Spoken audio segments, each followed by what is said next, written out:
तो जैसा कि आप सब लोगों को पता है कि मैथ्स का पेपर चला गया है और अब आप लोगों का सेकंड हार्ड चैप्टर जो है, सब्जेक्ट जो है वो आ गया है साइंस, जिसका पेपर आप लोगों का शायद 20 मार्च का है ना।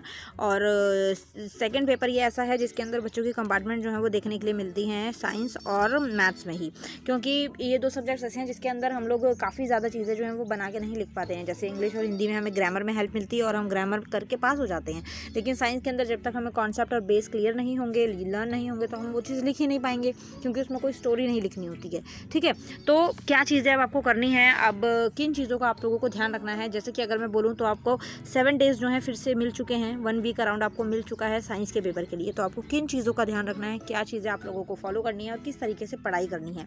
ठीक है, फर्स्ट चीज़ मैं आप लोगों को बोल देती हूँ, चैप्टर्स की अगर मैं बात करूँ तो टोटल 16 चैप्टर्स आप लोगों को शायद आ रहे हैं, है ना। अगर मैं गलत नहीं हूँ, अगर गलती होगी कोई तो कमेंट में आप करेक्ट कर दीजिएगा। ठीक है, 16 चैप्टर्स आप लोगों के आ रहे हैं। यहाँ पर आप लोगों को टारगेट क्या बनाना है, यहाँ पर आप लोगों का टारगेट होना चाहिए 1 डे इक्वल्स टू 4 चैप्टर्स। ठीक है, 1 डे इक्वल्स टू 4 चैप्टर्स का आपको टारगेट बनाना है। एक दिन में आप लोगों को 4 चैप्टर्स जो हैं वो लर्न करने हैं।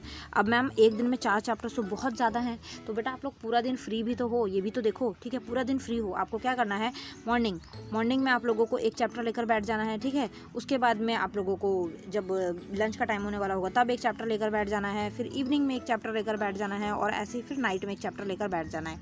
तो टोटल जो है यहाँ 4 चैप्टर हो जाते हैं। अब ये चीज़ जो है आप लोग अपने हिसाब से करिए। आप चाहो तो मॉर्निंग में 2 चैप्टर कर सकते हो, नाइट में 2 चैप्टर कर सकते हो, आफ्टरनून में 2 कर सकते हो। वो आप लोगों के शेड्यूल के ऊपर, आप लोगों के माइंडसेट के ऊपर, आप लोगों की लर्निंग स्पीड कितनी है उसके ऊपर डिपेंड करता है। तो ये अपने हिसाब से करना है, ये मैंने अपना एक तरीका बताया है आप लोगों को। ठीक है, तो अब यहाँ पर क्या होगा, आप लोगों के जो फर्स्ट 4 डेज़ होंगे, जैसे आप लोगों को 7 डेज़ मिले हुए हैं, फर्स्ट 4 डेज़ के अंदर आप लोगों के 16 चैप्टर्स जो हैं वो कंप्लीट हो जाएंगे। 16 चैप्टर्स में आप लोगों को करना क्या है, लर्न करना है। अब मैम लर्न क्या क्या चीज़ें करनी है, लर्न करने के अंदर आप लोगों को किस पर वर्क करना है, क्वेश्चन आंसर्स पर।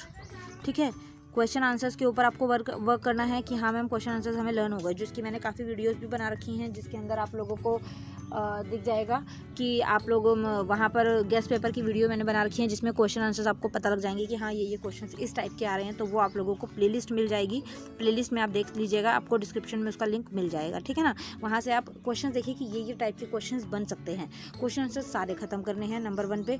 नंबर 2 पे आप लोगों को करने हैं फिलअप्स हो गए और ट्रू फॉल्स हो गए, फिलअप्स हो गए और ट्रू फॉल्स हो गए, इसके ऊपर वर्क करना है। ठीक है, उसके बाद मैचिंग वगैरह अगर आती है तो वो तो इतना ज़्यादा नहीं है, बड़ी क्लास में हो आप लोग, तो फिलअप्स और ट्रू फॉल्स देखने के लिए मिलते हैं। क्योंकि क्या है, फिलअप्स और ट्रू फॉल्स से ही आप लोगों के क्या बनते हैं, फिलअप्स और ट्रू फॉल्स से ही आप लोगों के बनते हैं MCQs। ठीक है बच्चे, MCQs, और MCQs आप लोगों को देखने के लिए मिलेंगे 17 से 20। ये वैसे बोला गया है, लेकिन इस साइंस का पेपर जो है वो 60 मार्क्स का होता है, तो आप लोगों को 10 से 12 MCQs भी सिर्फ देखने के लिए मिल सकते हैं। तो उसमें कुछ भी पक्का नहीं है कि हाँ इतने देखने के लिए मिलेंगे। ठीक है ना, तो मैक्सिमम आप लोगों को 10-12 तो देखने के लिए, मिनिमम 10-12 मिलेंगे ही, उसके बाद मैक्सिमम भी हो सकते हैं, तो उसकी कोई गारंटी नहीं है कि कितने आए। ओके, तो यहाँ से आप लोगों को ये चीज़ कंप्लीट कर लेनी है। अब उसके बाद क्या करना है, जैसे आपको 4 डेज़ जो हैं वो जो मिले हैं उसके अंदर आप लोगों के चैप्टर्स क्लियर हो गए। ठीक है, फिर उसके बाद में आप बच्चे सोच रहे होंगे कि मैम 3 दिन और भी तो बच रहे हैं, तो हम लोग क्या करें, उन 3 डेज़ में आप लोगों को प्रीवियस ईयर पेपर सॉल्व करने हैं। ठीक है, प्रीवियस ईयर पेपर सॉल्व करने का तरीका क्या होना चाहिए कि 3 आवर्स होते हैं, मैं प्रीवियस ईयर पेपर्स की वीडियो बना दूंगी, वहाँ से 3 आवर्स ले लीजिए और उन पेपर्स को सॉल्व करने की कोशिश कीजिए कि मुझे ये सारा क्वेश्चन आंसर्स जो हैं उसका जो पूरा मटेरियल है वो मुझे आ रहा है या नहीं आ रहा है, मैं ये कर पा रही हूँ या नहीं कर पा रही हूँ, 3 आवर्स जो हैं वो मेरे लिए इनफ हैं या नहीं है, या मुझे दिक्कत हो रही है। ये सारी चीज़ें आपको पता करनी है, देखनी है। ठीक है ना, क्योंकि लिमिटेड टाइम होता है, लिमिटेड शीट्स होती हैं, लिमिटेड आपके पास पेपर होता है, तो उस चीज़ का आपको थोड़ा सा ध्यान रखना है। ओके, लास्ट के 3 डेज़ आप लोगों को देने हैं प्रीवियस ईयर पेपर पर। ठीक है ना, प्रीवियस ईयर पेपर, इसके ऊपर आप लोगों को काम करना है। ओके, अब आप लोग ये सोच रहे होंगे काफ़ी बच्चे कि भाई 7 डेज़ पढ़े हैं तो लास्ट के 3 डेज़ में हम पढ़ना शुरू कर देते हैं, और या फिर 2 डेज़ में हम पढ़ना शुरू कर देंगे, पास हो जाएंगे, कोई दिक्कत नहीं है, अभी घूम लेते हैं, भटक लेते हैं, आवारागर्दी कर लेते हैं, कोई बात नहीं। तो यहाँ पर मैं आप लोगों को बता दूँ कि फुल डे आप लोगों के पास पड़ेगा, है ना, फुल डे आप लोगों के पास रहेगा। जो रेगुलर वाले हैं उनकी तो क्लासेस लग सकती हैं, उनकी तो क्लासेस जो हैं वो लगेंगी, रेगुलर क्लासेस उनकी हो सकती हैं, स्कूल में एक्स्ट्रा क्लास लग रही हो, ट्यूशन हो तो वहाँ पर पढ़ेंगे। CTP वाले जो हैं वो भी हो सकता है ट्यूशन जा रहे हो, ओपन वाले जो हैं वो भी हो सकता है ट्यूशन जा रहे हो।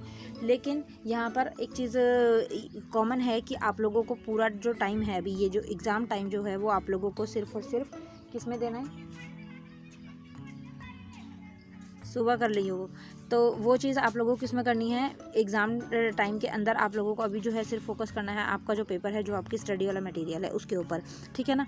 तो अच्छे से इस टाइम को यूटिलाइज़ कर लो बेटा, कुछ ही दिन और हैं तभी आप लोगों को स्टडी करनी है। उसके बाद आप लोगों को मस्ती करनी है, आराम से मस्ती करना, भटकना, घूमना, जो करना है करना, ठीक है। तो ये आप लोगों की स्ट्रैटेजी रहने वाली है और चैप्टर्स करते रहिए धीरे धीरे। फिर मैं प्रीवियस ईयर क्वेश्चन पेपर आप लोगों के लिए ले आऊँगी ताकि आप लोग प्रैक्टिस कर पाएँ। ओके, सो कुछ भी डाउट हो, कुछ ना समझ आए, कमेंट कीजिएगा। टेलीग्राम और इंस्टा पर के लिंक आपको डिस्क्रिप्शन में मिल जाएंगे, वहाँ से आप मैसेज कर सकते हैं। ओके, चलिए नेक्स्ट वीडियो में जल्दी मिलते हैं। Thank you so much, bye bye.